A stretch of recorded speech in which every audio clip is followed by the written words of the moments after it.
Why isn't everyone pressure cooking? Even Chick-fil-A pressure cooks. And have you seen the lines around that place? Enter the Instant Pot pressure cooker, the true unsung hero of the modern kitchen. If you're looking for speed, flavor, and convenience, it's time to retire that slow cooker and embrace the power of pressure.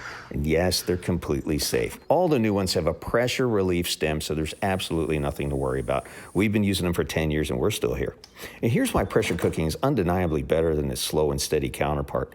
Speed is the most obvious and biggest win for the pressure cooker. A slow cooker's low setting can take up to 8 hours, and even the high setting still demands 4. You're able to make this frozen turkey or a frozen corned beef like I made any time of the year in just under 2 hours. That's amazing. A pressure cooker uses superheated steam under pressure. It can cook fall apart tender roasts in under an hour. It can transform dried beans into a delicious side dish in minutes, not hours. For evening dinners, weekend dinners, meal prep, or sudden cravings, the speed of a pressure cooker is a game changer that any slow cooker just can't match. And believe it or not, that rich, slow cooked flavor you love can be achieved and even surpassed in a fraction of the time with a pressure cooker. Why? Because they operate at a temperature much higher than the boiling point of water, about 250 degrees Fahrenheit. That intense heat accelerates the chemical reactions that break down tough fibers and develops deeper, more complex flavors quickly without burning. And because the cooking time is so short, the pressure cooker is far less likely to turn vegetables like potatoes or carrots into soft, mushy pulp. And that happens a lot with slow cookers. Ingredients retain their texture and structure, and they actually keep vitamins and minerals longer because it's a sealed system. And don't worry about thawing anything, like turkeys, chickens, whatever you're putting in there. Just throw it in there frozen. Just add a little extra cooking time. Remember, you always need liquid in a pressure cooker. It develops that steam. Slow cookers, well, you have to thaw it first to cook safely and consistently. That's a major inconvenience. See, modern pressure cookers like this Instant Pot is the ultimate kitchen workhorse. They include a slow cooker function if you still want to do that, along with a steamer, a sous vide cooker, even a high-speed rice cooker, the main reason we bought one in the first place. Did you know you can make rice in like 12 minutes? And you can even saute in these things. We've made chili in here. You could brown your meat and aromatics right in the pot before pressure cooking. You can't do that in a slow cooker because you don't have the high heat for proper browning. So why clutter your counter with all this junk and a single-purpose slow cooker when a pressure cooker offers a full suite of functionality? Look, if you value time, flavor, and efficiency, and vitamins, the answer is clear. Pressure cooking is the champion of the modern kitchen. Let's jump in with 3 recipes for Instant Pot. Let's start with turkey. Now, you can buy these frozen turkey breasts at most supermarkets. It's a butterball. Now, water, you have to use clear water. We use zero water, and I'll tag all these products in the description and the comments as well. Always use clean filtered water because that can make or break your recipe, right? 2 cups will do it for something this big. You only really need a cup, I think a minimum. And I throw a little chicken bouillon in here, give it a little bit of flavor. Yeah, you can add salt, pepper, but there's a whole bunch of spices in this stuff already. And the whole point of pressure cooking is to make it fast and convenient. So why not take a shortcut if you can, right? This stuff tastes great. I think there's a lot of natural ingredients in there, so that's great. Now, Felicia doesn't like onions, so I try to cut this up as big as possible so she can kind of pick around them. She don't want to eat them, and if I make them real small, she can't pick around them, right? Something about texture, I'm not sure. So I just kind of dice it up like that. I hate peeling onions. Just throw the whole thing in there. It'll fall apart, and it'll remain nice and big, so that is pretty cool.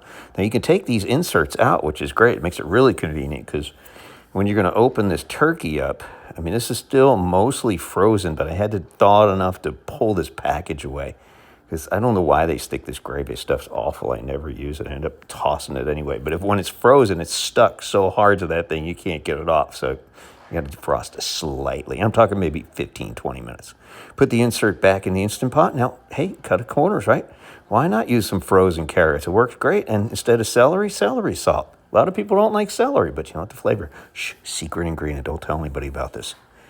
Apothic Red Blend. It's great. Adds just a little twinge of sweetness when the alcohol cooks off.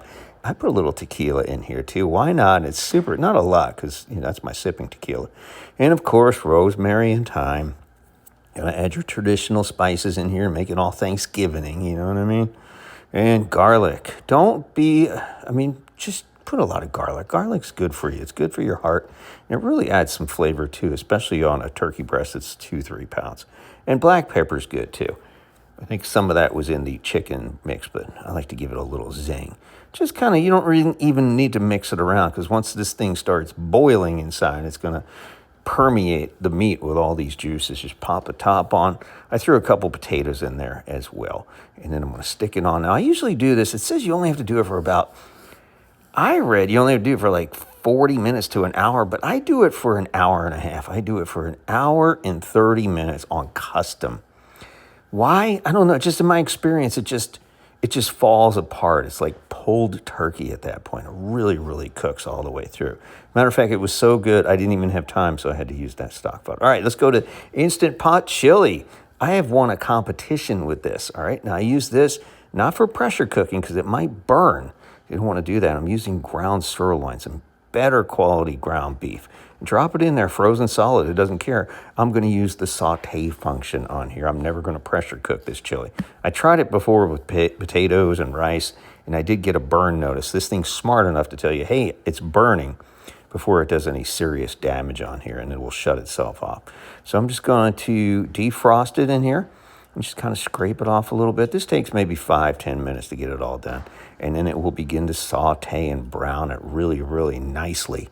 Now, here's what I'm going to use. I'm going to use some McCormick and tomato sauce, some chili beans, and secret ingredient, Worcestershire and soy sauce. Yeah, it adds a little bit of salt, but nobody knows, right?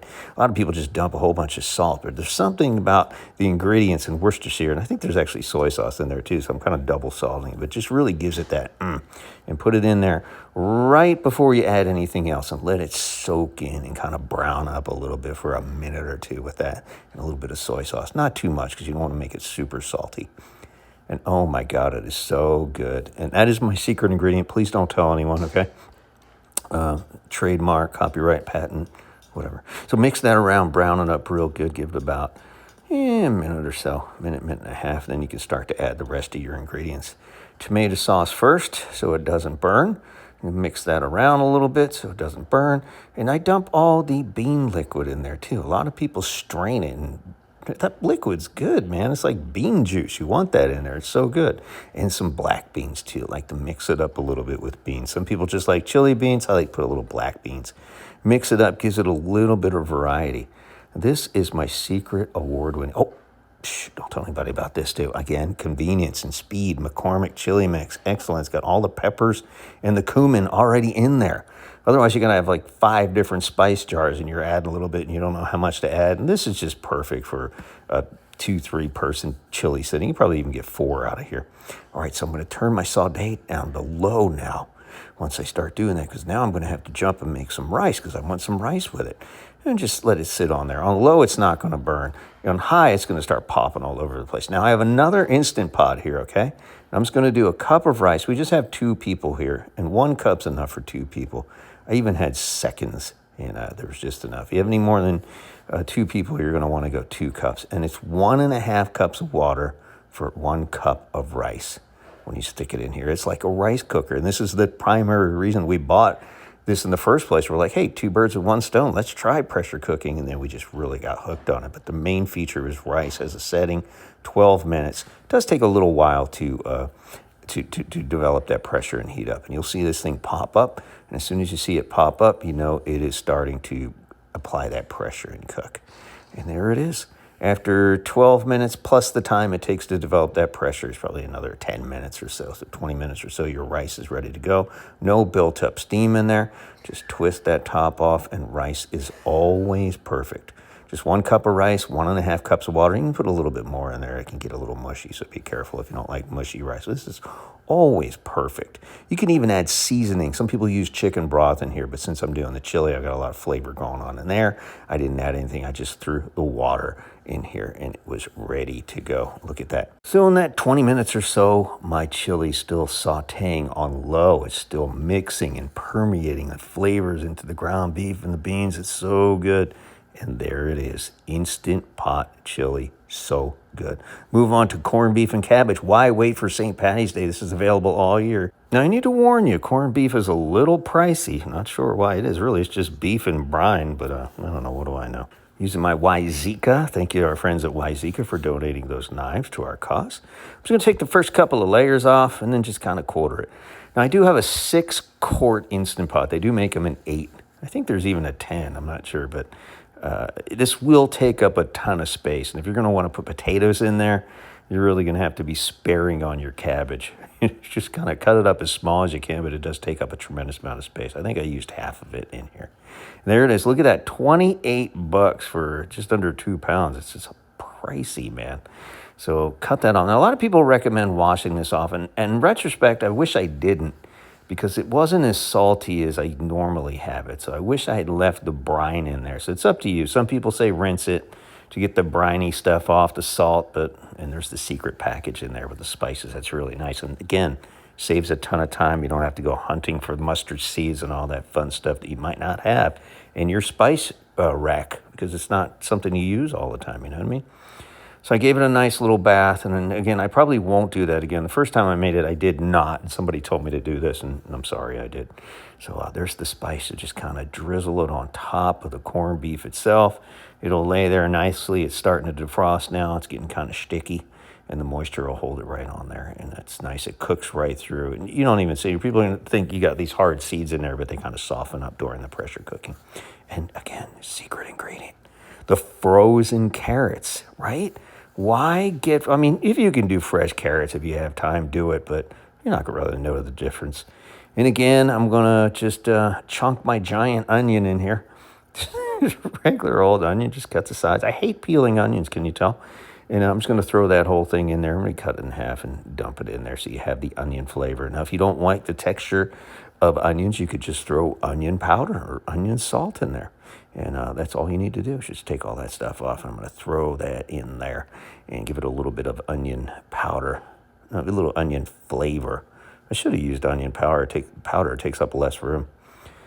I'm going to make sure I get rid of that stuff here and just dump that in there. Nice, right? And a couple of potatoes. Now, you want to make these pretty small. I'm running out of space in my 6-quart, so normally you use the little purple potatoes in here for corned beef and cabbage, but I didn't have any. I don't think my store had them this time of year, so I just threw these in here, made them small enough so they cook all the way through, and they did cook wonderfully. Pressure just really just takes the hardness out of potatoes, and it does a really nice job in just putting the flavor in the potatoes. You're really going to have delicious. You just eat the potatoes and the cabbage by itself. It's so good. And then 2 cups of water will do it. Now, I did put a little bit of beef seasoning in here, the same kind of stuff here that I used, the Better Than Bouillon. And again, this has some spices and flavor in it too. And just wipe that off with a potato.